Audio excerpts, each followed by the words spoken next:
I thought I might try a somewhat abstract painting, a watercolor, from a photo that a family member took. They live in upstate New York, and they get these just really nice, vivid autumn colors. I think the picture was taken in October of last year, and I'm using that as my reference, but I'm going to try to keep it as loose as possible and maybe a little bit abstract in certain areas, and just have fun with it. So let's get started with a sketch on the watercolor paper.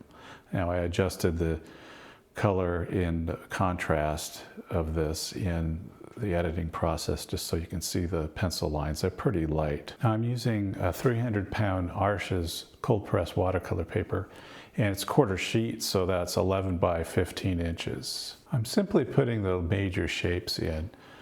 The composition is based on two things: the trees on the left and the tree in the center. Normally you really don't want to put something dead center in a painting like that, but since I have those dark trees on the left, they act to balance it out. I'm going to start the process by putting down a light, cool wash for the background. This is going to contrast a little bit with the warm leaves, the yellows and oranges of the leaves on the tree, as well as contrast with the limbs and the large trees on the left.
While the upper part dries, I'll start working on the foreground using some earth colors.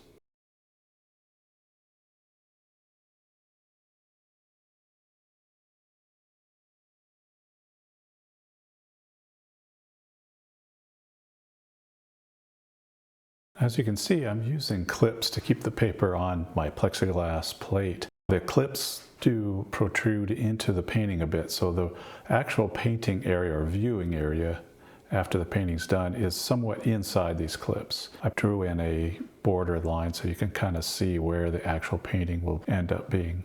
Sometimes I use white tape, sometimes I use the clips. With this 300-pound paper, I really don't need to tape it down. It's not going to buckle. I could get it as wet as I want. It's a quarter sheet and it's 300 pounds, so it's pretty stable. And I don't have to waste the tape.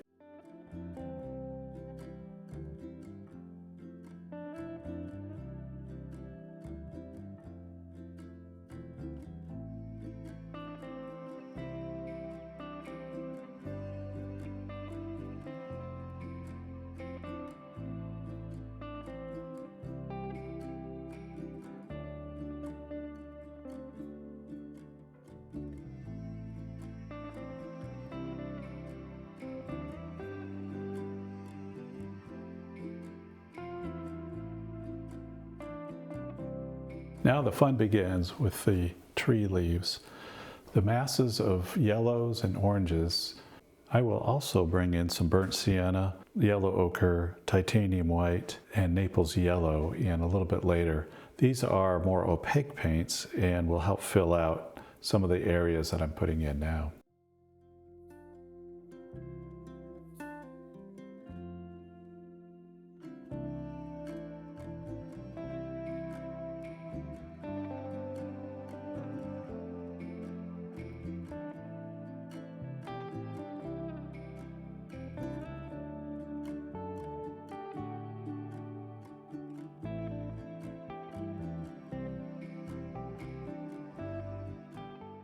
As you can tell by my mixing trays on my palette, I generally don't like mixing colors completely together.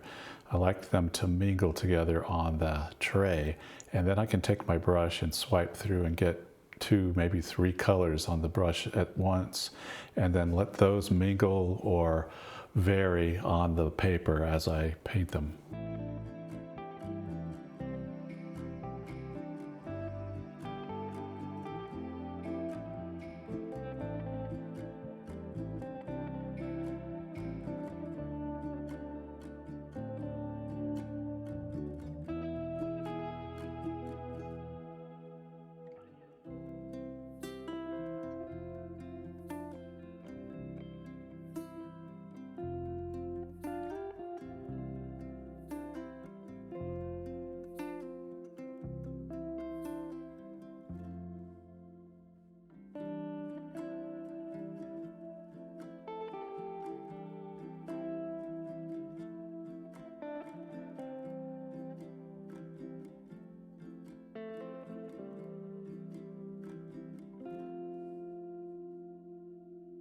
I like to paint all over the painting. In other words, I don't want to concentrate on one area of the tree, finish it, and then move on. I need to use the same pigments I'm using everywhere in the tree so that there's continuity there.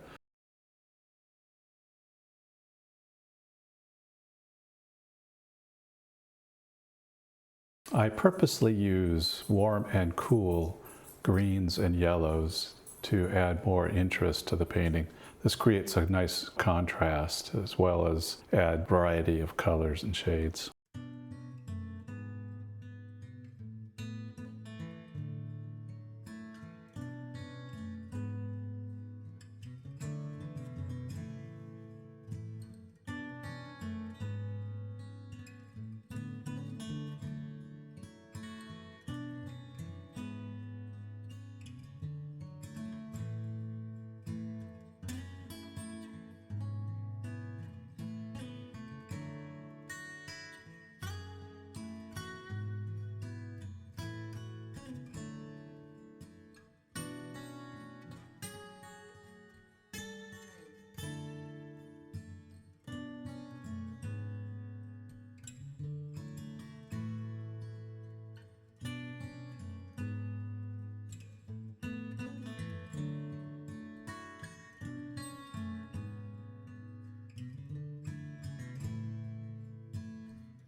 Now I'm introducing some raw umber to the palette, which is a semi-transparent earth color.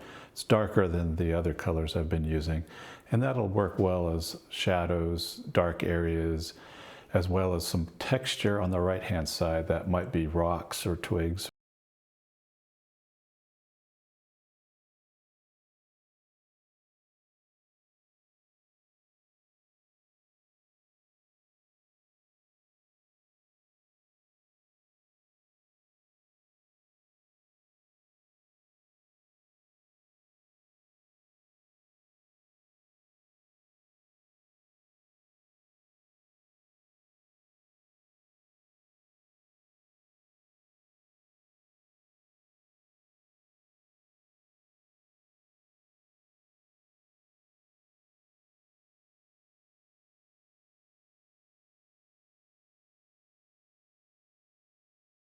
Using a flat brush, I start to put in what I call the middle background. So this is the area just beyond the furthest foliage. Fairly abstract. It's just going to be some more of that blue shade, maybe some tree trunks, but very light and undetailed.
This is the first round of tree trunk and tree limb painting. I'll be putting several more layers on top.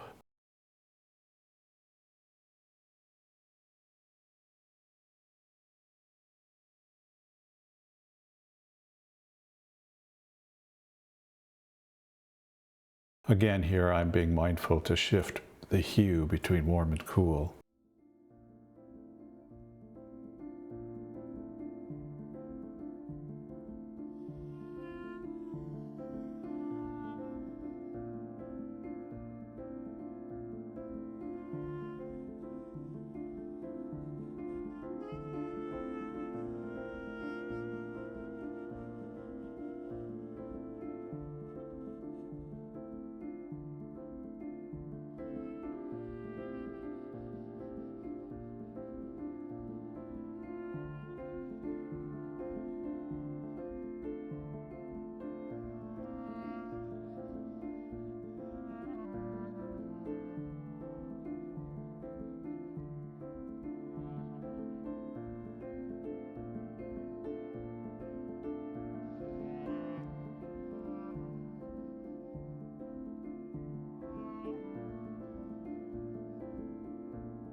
Now I'm going to introduce some of that more opaque paint for the foliage that's more foreground or standing in front of what I've already painted.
I really didn't like the way I drew the tree. Unfortunately, I think it's a little thick in some places. Doesn't make sense as far as how a tree grows. So I'm going to try to recover that. It's a tricky thing to try to do with watercolor, to try to fix things. But since I've already introduced some opaque paints, I think I can get away with it.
Now that I've finished putting in the final layer of twigs and branches, I'm going to add some white highlights. This is titanium white, and I'm going to blend that in certain areas. I just want to say thank you so much for watching, and we'll see you on the next painting.